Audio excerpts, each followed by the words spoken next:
I could not work with this many people at this many institutions without cyber infrastructure. But I want to talk about the talking a lot. So this is the beginning of one speech. It's hidden somewhere on this page, from one page of the congressional record. One page. This is one volume of the congressional record, consisting of a couple thousand pages, and it covers a week. This is the vanishing to the horizon and looking back hard copy of the congressional record in the Penn State Library. If you could read War and Peace twice a day, I'm assuming you're very smart people, I'm assuming you can read very quickly. War and Peace twice a day, every day, 7 days a week, you could finish the congressional record in 28 years. And in that time, another 8 years of data would have been generated. So it is literally impossible for one human being to read, forget analyze, to read the congressional record. And that's just the congressional record. This is a little out of date, but this is a map of our data we've gathered from around the world. This is just what's available electronically. There's only about 30 years of the congressional record, actually, or 20 years, excuse me. Some places there's more. It's in lots of different formats. This is the Uruguayan record. This is the Belgian record in 2 languages. This is the Hong Kong record in English and Chinese in other places. This is a debate on gun control in 1895. That's the Iraqi record. That's the Japanese record that goes back to the Imperial Diet in the 30s. That's the Sri Lankan record. Some countries have put their whole democratic history online, and it's growing every day. Some places they disappear. The Tunisian records disappeared this week. So far, we've collected data. Here's the summary. Over 20 billion words so far, which is about 10 times the size of the English language Wikipedia.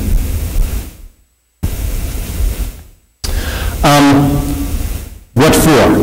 Well, one thing we can do is pretty simple. It doesn't really require elaborate statistical modeling, although it requires fairly elaborate natural language processing.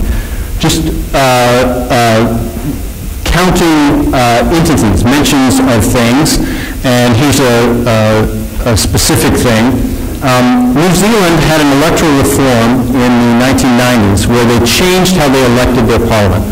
They went from districts like we have in Congress, a geographic area elects one person, to a new system where some were elected by districts and some were elected by just by being on a party list. You voted for a party.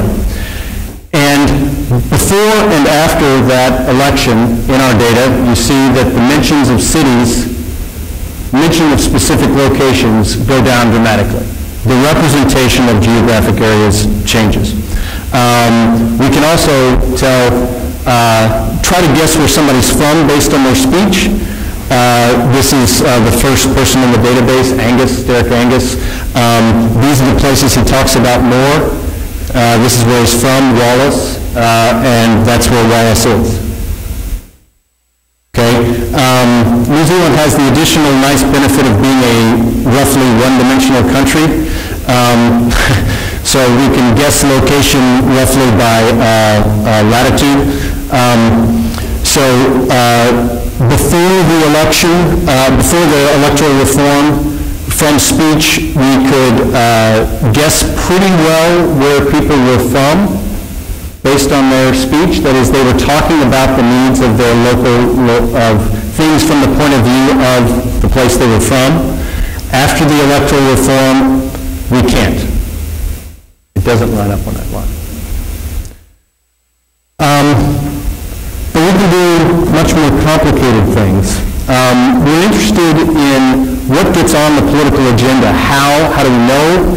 under what circumstances, that sort of thing. We have a topic model, math, math, math. It's based on, it's a mixture model. It's based on word counts, bag of words models, where we are just doing word counts, individual word counts. In this model, it spits out, we think these documents are related, and these are the words that tie those documents together, and we have to give them a name. So this is an example of a topic that it spit out. It says these documents are related, the words that distinguish them are school, teacher, educate, student, children, and we think that's education. This is the Senate, nominate, confirm, nominate circuit, judicial nominations. And the language doesn't much matter. We deal with some languages a little differently. German in particular is interesting. But this is Hebrew, topic model in the Knesset. So just on single word counts, we can separate documents into political topics. From those, we can tell how topics are related to one another. This is an example from the U.S. Senate of about 40 topics. There's some macro-constitutional stuff, very partisan. There's some symbolic stuff. There's some international stuff, defense, international relations, and there's a whole bunch of domestic policy stuff. We can track attention to those things over time. This is a slide that compares the spikes of attention on the topic of abortion in the speech, and the dots are the best measures we had before of attention to abortion. The red dots are manually coded votes on abortion, and the green dots are manually coded legislative hearings on abortion. The green dots are basically useless, and this shows we get most of what's going on in votes, but we capture lots of things, other things that are not captured by votes, like a debate over the Surgeon General, and in that case there was a lot of discussion of his opinions on abortion.